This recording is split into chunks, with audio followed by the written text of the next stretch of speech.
Allez, bonjour à toutes et bonjour à tous et bienvenue. Vous êtes bien sur la chaîne de la team rentable en trading. Nous sommes le samedi 15 février 2025 et voici tout de suite la chronique des chiffres un peu fous de la semaine. On va partir tout de suite dans le monde magique de la crypto avec ce chiffre de 478 740. C'est le nombre exact de Bitcoin que possède Stratégie à ce jour. Stratégie, je le rappelle, ex-MicroStrategy, a commencé l'accumulation de BTC en août 2020 et n'a jamais arrêté depuis. La stratégie du DCA, c'est une très bonne stratégie d'investissement et ils ont eu raison de le faire. En parlant d'ailleurs d'accumulation de DCA, il y a beaucoup de sociétés qui font de l'accumulation, même des États dans le monde. On va faire un petit tour du monde très rapide là-dessus. On va commencer par la PNC. C'est la 8e plus grosse banque du monde, pas du monde, mais des États-Unis, pardon. Et la PNC, donc, qui gère quand même 325 milliards d'actifs sous gestion, donc, a annoncé qu'elle détenait une ligne de BTC sans nous dévoiler le montant. Il y a aussi donc la Banque de Montréal, qui est la BMO, qui est la troisième plus grosse banque au Canada pour la gestion d'actifs. Elle a fait un achat de 150 millions d'ETF BlackRock. Il y a donc la Barclays aussi. La Barclays, elle a fait un achat de 131 millions, idem, pareil, ETF BlackRock, le BTC de BlackRock. Et il y a, pour finir, donc de l'autre côté du monde, le Family Office Avenir Group, qui a, elle, 500, donc ce Family Office a 599 millions de dollars dans l'ETF BlackRock également. Donc on peut clairement constater que tout le monde est full sur l'adoption du BTC depuis qu'on a eu l'autorisation de Donald Trump d'être cupide très clairement là-dessus au niveau institutionnel. En tout cas, l'Eldorado BTC, l'or numérique, ne fait, on va dire, que commencer pour eux. Ils vont commencer à accumuler tranquillement. En parlant de l'or numérique, il y a l'or physique qui a battu un nouveau record cette semaine, c'est lundi dernier. Pour la première fois de son histoire, l'once d'or a franchi la barre des 2900 $. Alors évidemment, on espère qu'on va pouvoir vivre ça avec le BTC, avec 13 millions par BTC, comme l'annonce Michael Saylor.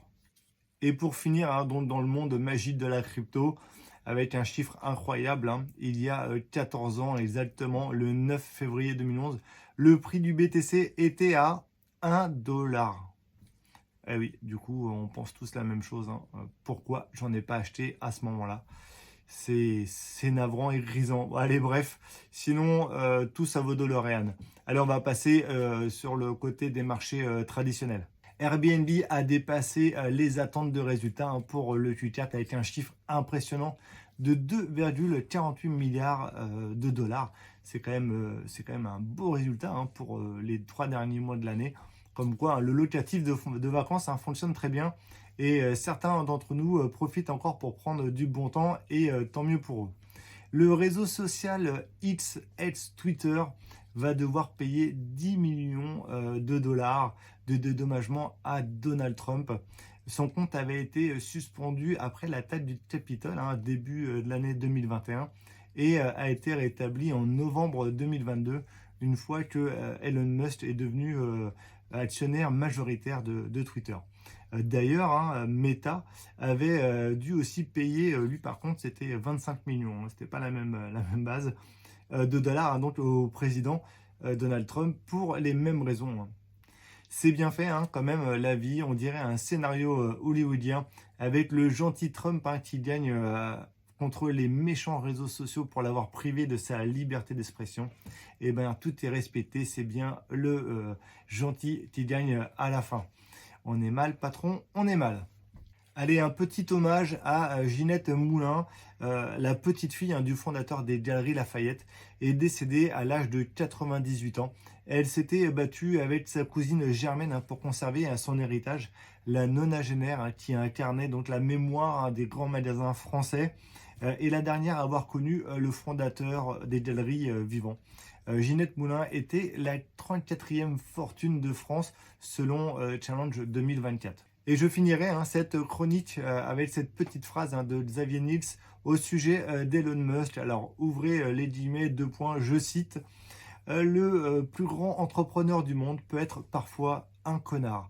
Voilà, un petit peu d'amour pour finir cette chronique. On sent bien que les deux hommes s'apprécient fortement.